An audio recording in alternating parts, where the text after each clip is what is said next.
오늘 성경 말씀은 예수님께서 이 땅에서 태어나실 때 어떻게 태어나셨는가에 대하여서 우리 마태복음을 기록한 기자가 자세하게 설명하고 있는 부분 중에 하나입니다. 그리고 여러분들도 이 성경의 말씀은 한 번쯤은 다 들어보셨을 것이고 또 수많은 설교를 들어보셨을 겁니다. 내용은 이렇습니다. 남편 요셉이라고 하는 사람이 있는데, 요셉이라는 사람이 마리아와 서로 약혼한 관계입니다. 이스라엘의 전통과 율법에 따르면 약혼을 했으면 사실 둘은 아직 약혼자의 관계이지만 이들의 관계는 법적으로 결혼한 이와 똑같은 법적 구속력이 있습니다. 그러나 도덕적으로 아직까지 약혼한 관계에 있는 두 사람이 합방은 할 수가 없는 거죠. 그런데 약혼한 관계에 있었던 마리아와 요셉 중에 이 마리아가 갑작스럽게 임신을 하게 된 겁니다. 그러니 요셉의 입장에서는 얼마나 당황스러웠겠어요. 그래서 이 요셉이 오늘 성경 말씀에 보면 의로운 사람이라 드러내지 않고 가만히 끊고자 하였다라고 이야기하고 있습니다. 그래서 내가 우리 마리아와 관계를 이쯤에서 조용히 정리해야지, 괜히 크게 이걸 떠벌려가지고 문제를 일으키면 안 되겠다라고 생각을 했던 모양이에요. 왜 그러냐면 약혼한 정혼자가 아내가 만약에 부정한 일을 했다라고 생각이 되어지면 유대교의 율법에서는 어떻게 하냐, 이 여인을 공개적인 장소로 데려가서 돌로 쳐서 죽이게 돼 있습니다. 그래서 요한복음에도 보면 간음한 여인을 잡아다가 사람들이 돌로 쳐 죽이려고 예수님께 어떻게 해야 하겠습니까? 라고 물어보는 장면이 있잖아요. 우리 마리아가 바로 그런 위험에 처하게 된 거죠.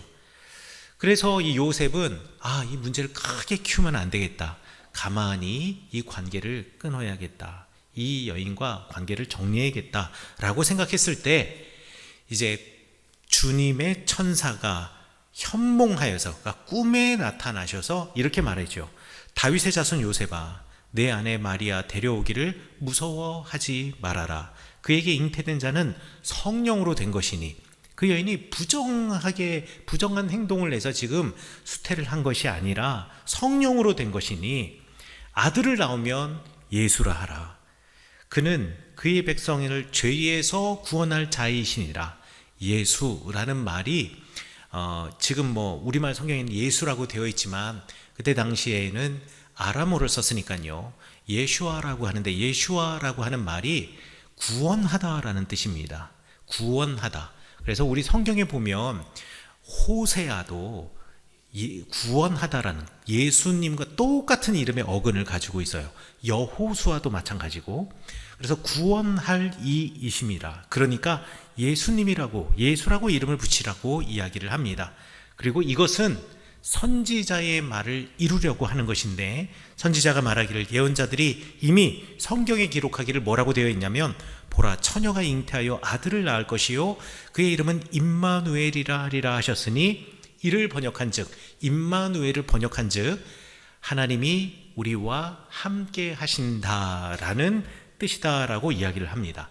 그래서 요셉이 잠에서 깨어나서 주님의 사자 천사가 분부한 대로 그대로 행하여서 그 아내를 데려왔으나 아들을 낳기까지, 예수님을 낳기까지 동침하지 아니하였고, 아들을 낳았더니 그의 이름을 예수라고 이름 붙이게 되었다라는 것이 오늘 성경의 말씀입니다.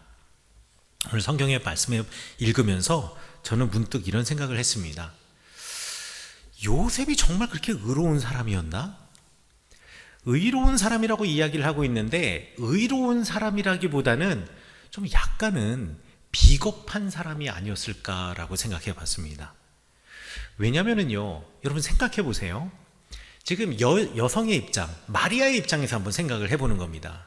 내가 어떤 부정한 행동도 하지 않았고 부정한 행위도 하지 않았어요. 그런데 갑자기 임신을 했거든요. 얼마나 당황스럽겠습니까?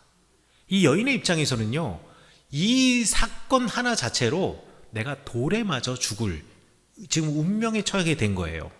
지금 죽음의 낭떠러지 앞에 선 겁니다. 그러니 마리아 입장에서는 대단히 당황스러웠을 겁니다. 그냥 우리가 생각하는 진짜 곤혹스럽네 이런 것이 아니라 이제 그의 인생은 끝난 거나 마찬가지입니다. 그럼 그 상황에서 이 상황을 이해해 줄 수 있는 유일한 사람이 누구지요? 약혼자, 정혼자인 요셉밖에 없어요. 근데 사실 상식적으로 이게 이해될 수 있는 것은 아닙니다. 그런데 이 요셉이요, 그런 마리아의 상황을 알고 제일 먼저 한 반응은 무엇이냐? 조용히, 가만히 끊고자 하였다. 드러내지 않고 끊고자 하였다. 이러면 요셉이 대단히 인격적으로 성숙해 보이겠지만 여러분 잘 생각해 보세요. 그렇게 해서 가만히 끊고자 하면 약혼 관계가 파혼되는 거 아니겠습니까? 옛날에 여러분 여기 철원 여기 와수리에서도 누가 약혼했다 파혼했다 그러면은 그 다음날 와수리의 소문 싹 돕니다. 여러분 사람들이 입이 얼마나 가벼운지요. 뭔 하나만 있으면 입 싹 돌아요. 그런데 옛날 고대 사회는, 예수님 당시 사회는 얼마나 그게 더 심했겠습니까? 평생 그 동네 사람들은 거기를 떠나지 않고 거기서 살거든요. 거기서 태어나서 거기서 죽는 사람들이에요. 그런데 가만히 그 관계를 끊고자 한다고 그게 끊어져요? 가만히 끊어질 리가 없죠. 끊어지는 순간 사람들은 곧바로 이런 질문을 할 겁니다. 왜 그랬대? 왜 그랬대? 또 남들이 안 되면 그렇게 또 신기하고 재밌잖아요. 왜 그랬대가 걱정하는 마음으로 왜 그랬대? 이게 아니라 왜 그랬대? 왜 그랬대? 이런 거 있잖아요. 다들 그랬을 거예요. 그러니까 가만히 끊는다라는 게 말이 안 되는 거예요. 가만히 끊는 순간은 어떻게 되냐? 마리아는 죽는 겁니다. 그러니까요, 요셉이 의로워서 가만히 끊었다? 이거는 좀 아니지 않나? 이런 생각을 하게 되더라고요. 어찌 보면은요, 요셉은 마리아를 보호하려고 하는 마음도 있었을 수도 있었겠지만 동시에 자기의 평판 내지는 자기의 어떤 사회적인 위치나 더 이상 구설수에 오르지 않기 위해서 빨리 마리아와 거리두기를 하고 싶지 않았을까, 이런 생각이 들더라고요. 나는 분명히 이 마리아와 어떤 일도 없었어요. 아이를 낳을 수 있는 어떤 행동도 하지 않았는데 마리아가 임신을 했다? 이거는 내가 생각하기에 100% 마리아에게 부정행위가 있었다라고 생각할 수밖에 없거든요. 요셉의 입장에서는. 내가 빨리 이 여인과 거리 두기를 해야겠다. 그리고 빨리 이걸 알자마자 빨리 끝내버려야겠다. 왜? 시간을 점점 끌고 있다가 내가 관계를 그냥 딱 거리도 끊어버리면 사실 이 아이가 요셉의 아이 아니냐? 근데 너 책임도 없이, 책임감도 없이 여성은 임신을 시켜놓고 지금 이 관계를 파혼을 시켜하면서 비난을 받을까봐 그냥 빨리 끝내버리겠다. 그래서 거리를 두어야겠다라고 생각을 했던 것이 아니었을까? 이게 오히려 더 상식적인 생각입니다. 거리를 두면서 마리아의 관계를 회피하는 거지요. 그런데 그렇게 되면 어떻게 될까요? 마리아는 죽습니다. 그래서 하나님께서 요셉에게 급히 꿈에 나타나셨죠. 사자를 통하여서. 아니야, 마리아는 성령으로 임신한 거야.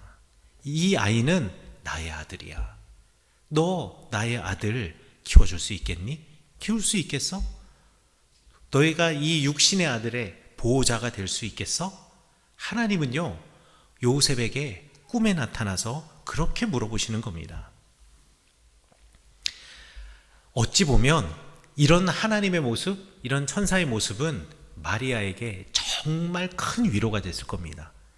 성경은 예수님 중심으로만 쓰여져 있기 때문에 마리아의 심리 상태가 전혀 나와 있지 않지만 마리아에게는 이 하나님의 천사의 등장과 그 천사가 요셉에게 한 말이 마리아에게는 정말 큰 위로가 되었을 겁니다. 그렇기 때문에 나를 이상하게 보는 요셉, 나를 이상하게 보는 요셉으로부터 마리아는 자유로울 수 있었습니다. 하나님은요, 이렇게 누군가에게, 마리아에게 위로의 하나님으로 다가오셨습니다. 여러분들 위로하다라는 말을 많이 쓰는데 위로하다라는 말이 무슨 뜻일까요? 위로하다라는 말을 영어로는 comfort라고 합니다. 근데 이 comfort라고 하는 말은 원래 라틴어의 두 단어가 합성이 된 거예요. 꼼이라고 하는 함께라는 뜻의 꼼이라고 하는 단어와 fortis라고 하는 힘이라는 단어 두 개가 합쳐져서 comfort 해가지고 위로라는 말이 생겨나게 되었습니다. 그런데 이 위로라는 말은 그래서 이 어근을 따라가면 무슨 뜻을 가지고 있느냐? 함께 있음으로 그에게 힘을 북돋아 주는 행위. 이게 진짜 위로입니다. 그런데 하나님은 이런 위로의 하나님이라는 거예요. 사람들은 인생을 살아가면서 고통 속에 살아갈 수밖에 없습니다. 사람 혼자 살아도 힘들 텐데 사람과 사람이 만나는 순간부터 서로 고통은 생겨날 수밖에 없습니다. 이거는 너무나 자연스러운 일이에요.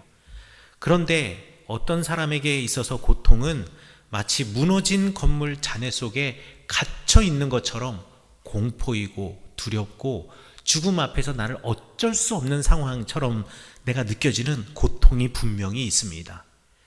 그러면 이 고통 속에 있는 사람에게 우리는 어떻게 위로할 수 있을까요? 지금으로부터 2년밖에 안 됐습니다. 터키에 큰 지진이 있었죠. 강진이 있어서 가지고요. 건물 아파트 하나가 완전히 무너졌어요. 무너졌는데 무너지고 난 다음에 99시간 만에 구조가 된 아이페르라고 하는 튀르키예의 아이가 있었습니다. 이 아이가 그 무너진 건물 속에 있다가 이 무너진 건물 속에 아이가 살아있다라는 것을 이제 튀르키예 소방관이 알게 된 거예요.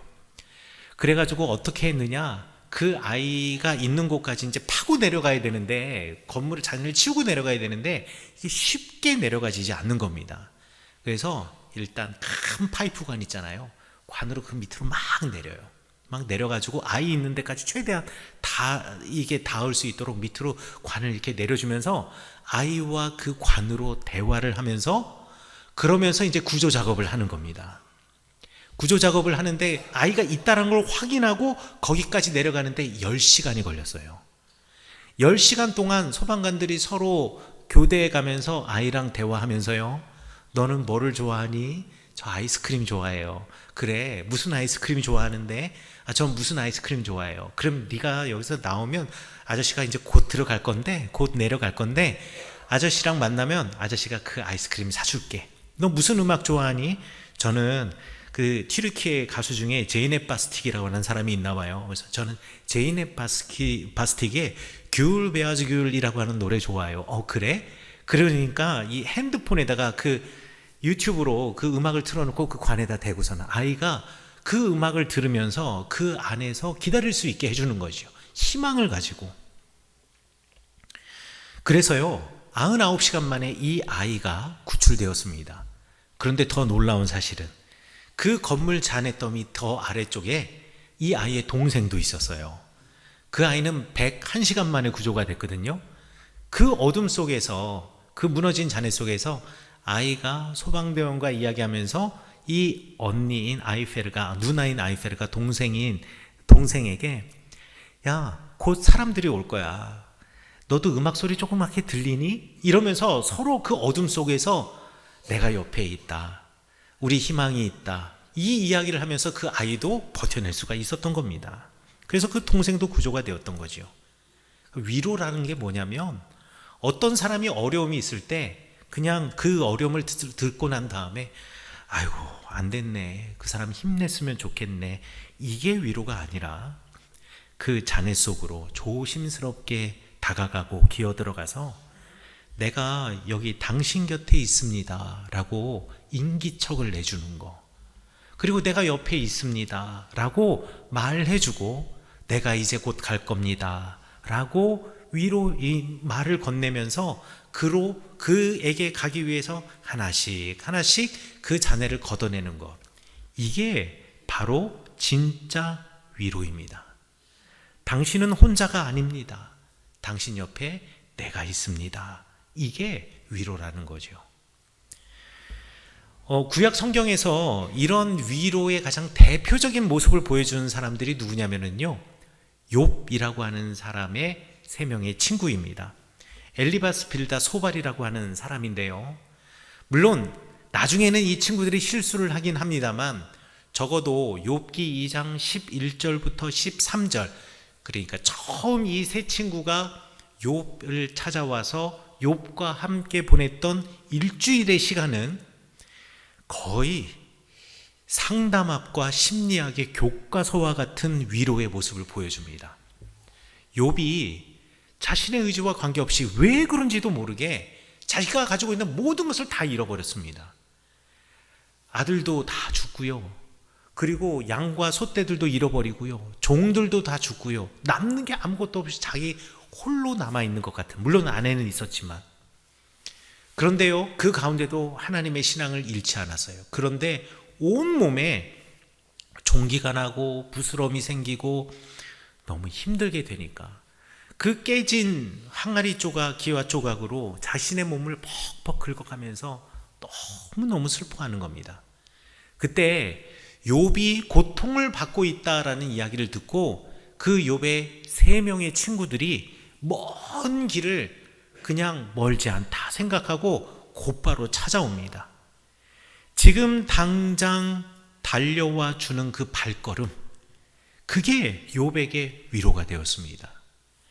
그리고 이 친구들이 와서요, 어떻게 했느냐?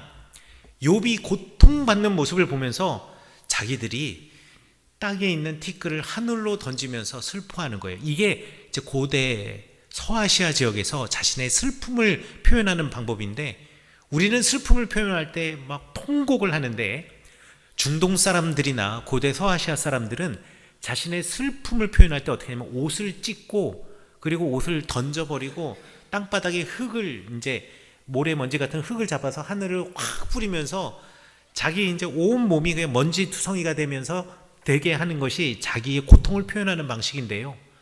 이 세 명의 친구들이 욥이 아파하는 모습을 보면서 이렇게 다 함께 먼지 위를 뒤집어 쓰고 있는 겁니다. 이게 뭐냐면 너의 고통이 나의 고통이다. 네 고통을 내가 함께 하고 싶다. 진짜 공감의 마음을 표현해 주는 거죠. 한 걸음에 달려와서 그리고 그의 고통을 공감해 주면서 함께 아파하고 그리고 함께 있는 일주일 동안 단 한마디도 하지 않았습니다. 아니, 너 고통은 이래서 이런 거야. 아니, 잘 될 거야. 괜찮아. 뭐 이런 말, 일체 말을 하지 않았어요. 그냥 아파하는, 고통스러워하는 욥 곁에서 함께 슬퍼해주고 함께 아파해 주었을 뿐이었습니다. 그런데 욥은 그 안에서 위로를 받았습니다. 이게 바로 진정한 위로의 모습이지요. 그런데 이러한 진정한 위로의 모습을 우리가 어디서 볼 수 있느냐? 예수 그리스도를 통해서 볼 수가 있습니다. 우리는 이 땅에서 아파하는 존재입니다. 관계 속에서 아파합니다. 그리고 사람과의 관계에서뿐만 아니라 이 세계와의 세계의 수레바퀴와 또 세계의 굴레 속에서 우리는 잠시도 행복할 수 없는 존재입니다. 아니, 잠시 행복할지라도 결국 다시 내 행복의 경계를 넘어서면 늘 걱정과 불안과 근심과 고통 속에 있는 존재가 바로 우리 사람들입니다.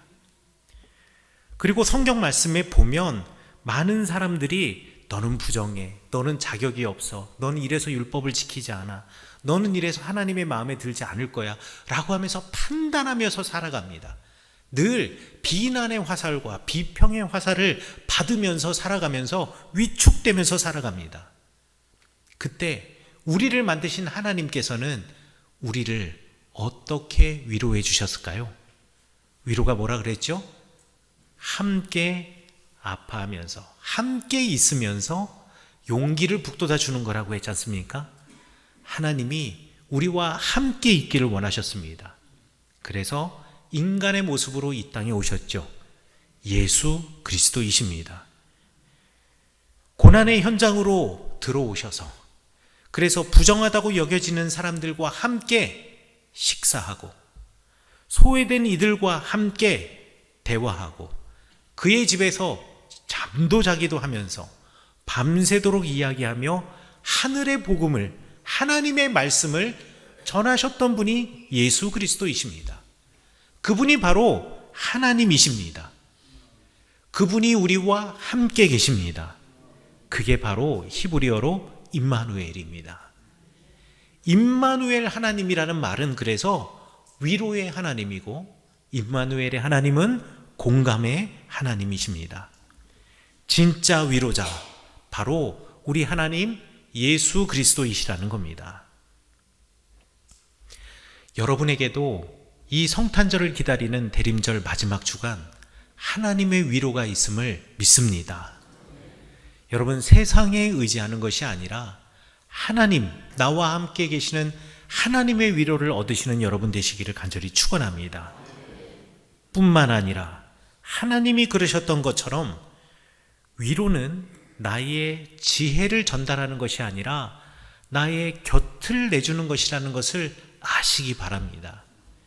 여러분들이 하나님으로부터 예수 그리스도라는 위로를 받았다면, 그리고 임마누엘 하나님이 여러분들과 함께 계신다면, 여러분도 기꺼이 여러분의 곁을 누군가에게 내어주어야 합니다. 예수님을 닮아 하나님의 자녀로서 하나님의 성품을 닮아 살아가셔야 한다는 것입니다. 누군가가 힘들 때 섣불리 다 괜찮아질 거야, 괜찮아를 말하는 대신에 그 옆에 앉아서 그 사람의 한숨 소리 함께 들어주는 것, 그것이 우리가 하나님을 닮아, 예수님을 닮아 이웃에게, 사람에게 줄 수 있는 가장 큰 위로가 아닌가 합니다. 여러분의 곁을 내어주는 위로, 다가가는 위로, 그리고 그와 함께 아파하는 위로의 사람 되어서 예수 그리스도, 우리의 구원자 임마누엘 하나님이 우리에게 오셔서 함께 하시는 것만으로 구원을 우리에게 주신 것처럼 여러분들도 누군가에게 구원의 기쁨과 선물을 선사하시는 여러분 되시기를 간절히 축원합니다. 크리스마스 날 이웃에게 줄 수 있는 가장 큰 선물이 여러분의 함께함, 여러분의 곁을 그에게 내어줌이 되는 이 성탄주간 되시기를 간절히 축원합니다.